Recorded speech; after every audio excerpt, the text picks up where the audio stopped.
Chapter 17, last and final chapter.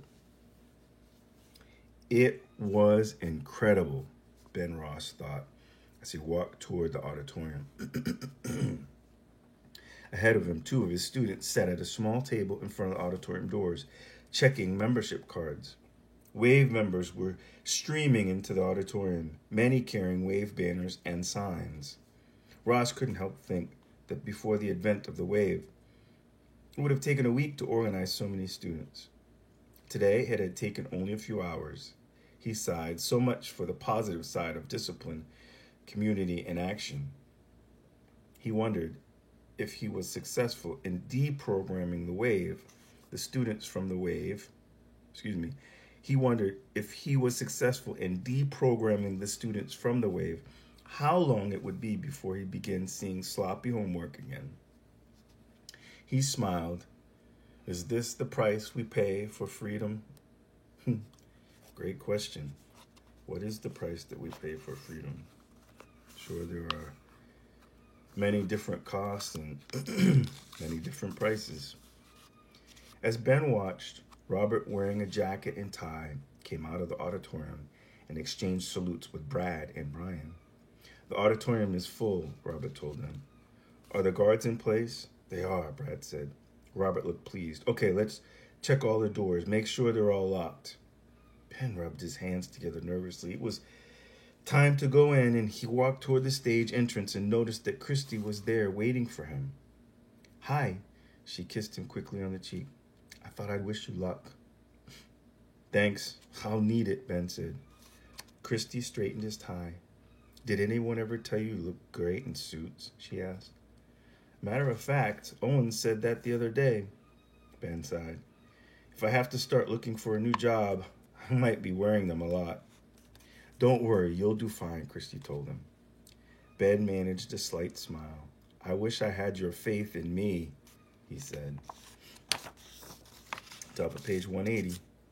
Christy laughed and turned him toward the stage door. Go get him, Tiger. The next thing Ben knew, he was standing near the side of the stage, looking out at the crowded auditorium filled with Wave members. A moment later, Robert joined him there. Mr. Ross, he said, saluting. All the doors are secure and the guards are in place. Thank you, Robert, Ben said. It was time to begin. As he strode to the center of the auditorium stage, Ben glanced quickly toward the curtains behind him and then up at the projectionist's booth at the back of the room. As he stopped and stood between the two large television monitors that had been ordered from the AV department that day, the crowd burst spontaneously into the Wave mottos, standing at their seats and giving the Wave salute. Strength through discipline, strength through community, strength through action. Before them, Ben stood motionless. When they had finished their chants, he held up his arms for silence. In an instant, the huge room full of students was silent. Such obedience, Ben thought sadly. He looked out over the large crowd, aware that this was probably the last time he would be able to hold their attention so firmly. Then he spoke. In a moment, our national leader will address us. In turning, he said, Robert? Mr. Ross, yes. Turn on the television sets. Robert turned on both sets, and the picture tubes grew bright and blue, with as yet no image. Throughout the auditorium, hundreds of eager Wave members hunched forward in their seats, staring at the blank blue tubes and waiting. Outside, David and Lori tried a set of auditorium doors, but found them locked. They quickly tried a second set, but found those locked also. But there were more doors to try, and they ran around the side of the auditorium looking for them. The television screens were still blank. No face appeared on the screen, and no sounds came from the speakers.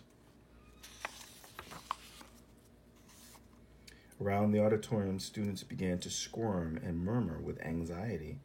Why wasn't anything happening? Where was their leader? What were they supposed to do? As the tension in the room continued to build, the same question passed through their minds over and over. What were they supposed to do? From the side of the stage, Ben looked down at them. As the sea of faces stared back at him anxiously, was it really true that the natural inclination of people was to look for a leader? Someone to make decisions for them? Indeed, the faces looking up at him said it was. That was the awesome responsibility any leader had, knowing that a group like this would follow. Ben began to realize how much more serious this little experiment was than he'd ever imagined. It was frightening how easily they would put their faith in your hands, how easily they would let you decide for them. If people were destined to be led, Ben thought, this was something he must make sure they learned, to question thoroughly, never to put your faith in anyone's hands blindly. Otherwise, from the center of the audience, a single frustrated student suddenly jumped up from his seat and shouted at Mr. Ross, "There is no leader, is there?" Shocked, the students around the auditorium quickly turned as the two wave guards rushed the offender out of the auditorium. In the confusion that followed, Lori and David were able to slip in through the door the guards had just opened. Before the students had time to think about what just happened, Ben strode to the center of the auditorium stage again. "Yes, you have a leader," he shouted. That was the cue Carl Block had been waiting for as he hid backstage. Now he pulled back the stage curtains to reveal a large movie screen. At the same moment, Alex Cooper in the projection room flicked on a projector. "There," Ben shouted at the auditorium full of students. "There is your leader." The auditorium was filled with gasps and exclamations of surprise as their gigantic image of Adolf Hitler appeared on the screen. "That's it," Lori whispered excitedly to David. "That's the movie he showed us that day." "Now listen carefully," Ben shouted at them.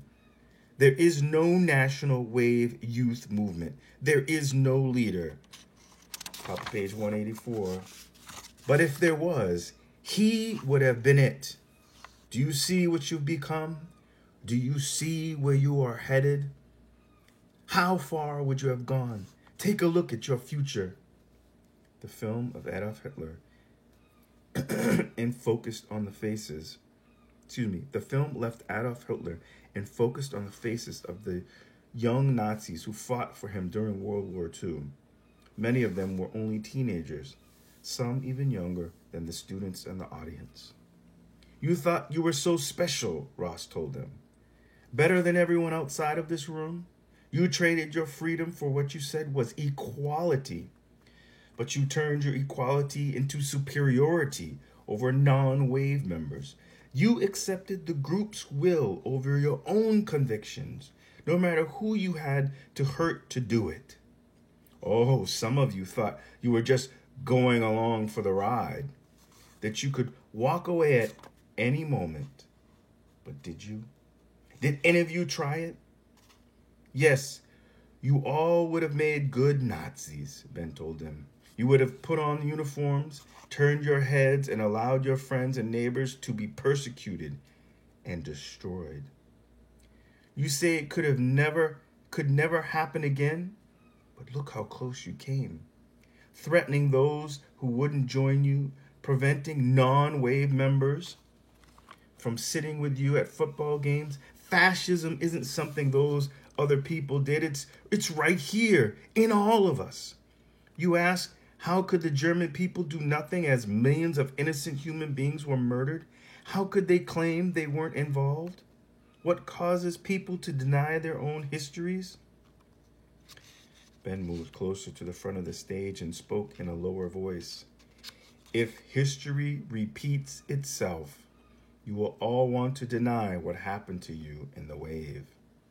But if our experiment has been successful, and I think you can see that it has, you will have learned that we are all responsible for our own actions, and that you must always question what you do rather than blindly follow a leader, and that for the rest of your lives, you will never, ever allow a group's will to usurp your individual rights." Ben paused for a moment, So far, he'd made it sound like they were all at fault, but it was more than that. Now listen to me, please, he said. I owe you an apology. I know this has been painful to you, but in a way, it could be argued that none of you are as at fault as I am for leading you to this.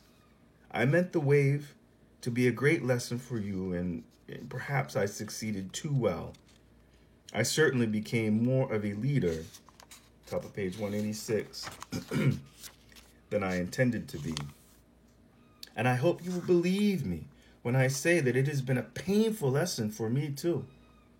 All I can add is, I hope this is a lesson we'll all share for the rest of our lives. If we're smart, we won't dare forget it. The effect on the students was staggering. All around the auditorium, they were slowly rising from their seats. A few were in tears. Others tried to avoid the eyes of those next to them. All looked stunned by the lesson they had learned. As they left, they discarded their posters and banners. The floor quickly became littered with yellow membership cards, and all thoughts of military posture were forgotten as they slunk out of the auditorium. Lori and David walked slowly down the aisle, passing the somber students filing out of the room. Amy was coming toward them, her head bowed. When she looked up and saw Lori, she burst into tears and ran to hug her friend. Behind her, David saw Eric and Brian.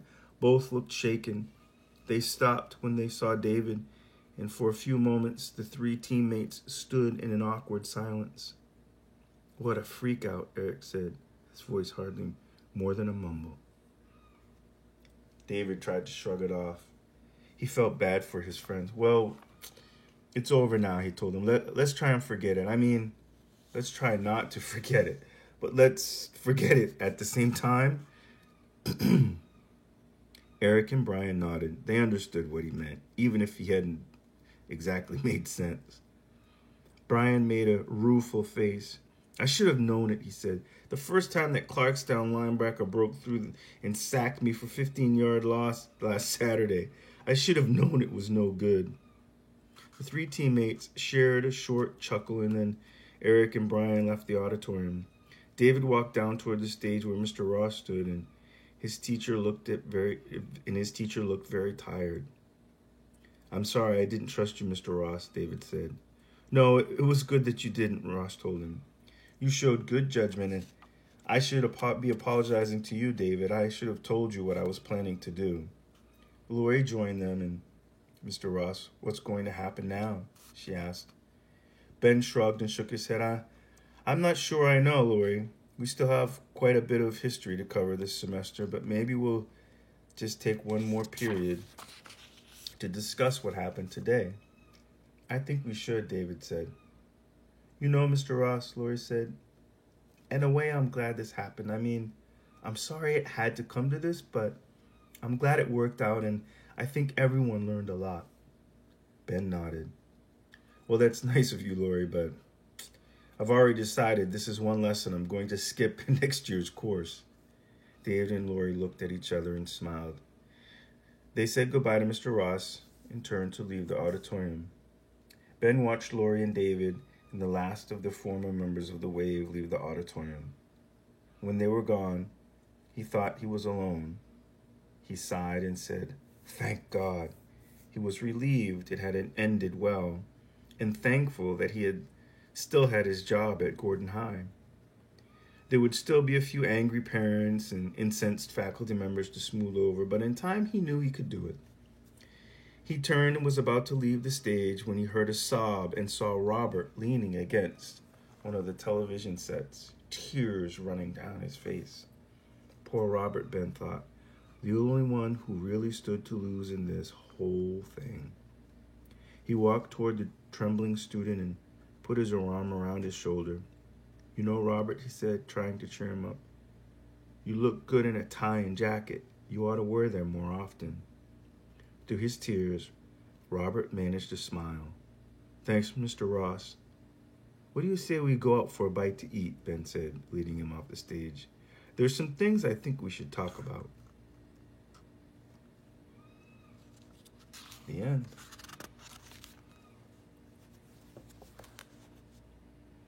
The Wave, a novel by Todd Strasser. The classroom experiment that went too far.